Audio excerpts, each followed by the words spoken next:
439টি। এই কোরআনে কারীমের মধ্যে হরফ রয়েছে 3,40,750টি। এইভাবে পুরো কোরআন আজকে মুসলিম উম্মাহর সামনে আলোকিত, উদ্ভাসিত। কোরআনের কোন জায়গায় কি আছে? কোরআন সেই 1,500 বছর আগে নাজিল হয়েছে, এখন পর্যন্ত ঠিক যেভাবে নাজিল হয়েছে এইভাবেই সংরক্ষিত, অপরিবর্তিত।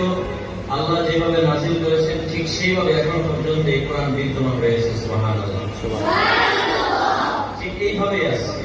তাওরাত পরিবর্তিত হয়েছে, ইনজিল জাবুর পরিবর্তিত হয়েছে, সব কিতাবের মধ্যে পরিবর্তন হলেও একমাত্র অপরিবর্তিত অবস্থায় রব যেভাবে নাজিল করেছেন এইভাবে সংরক্ষিত হয়ে আছে আমাদের সামনে থাকা কোরআন শরীফ। থেকে বিদায় করতে চায়, যদি হাফেজে কোরআনের রক্ত ঝরিয়ে কেউ কোরআনকে এই পৃথিবী থেকে বিদায় করতে চায়, ভারত উপমহাদেশে যখন ইস্ট ইন্ডিয়া কোম্পানি এসেছিল তখন প্রায় 3 লক্ষ কোরআনের কপি আগুনে জ্বালিয়ে ভস্মীভূত করে দিয়েছে।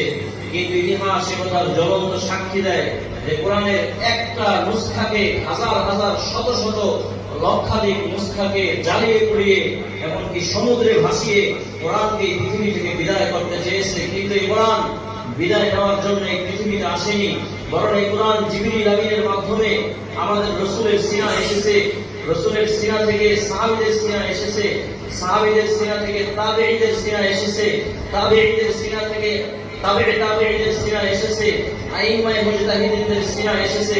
এইভাবে কোরআন লক্ষ কোটি কোটি হাফেজে কোরআনের সিনায় ভাসছে এবং কিয়ামত পর্যন্ত ভাসতেই থাকবে ইনশাআল্লাহ। ঠিক না?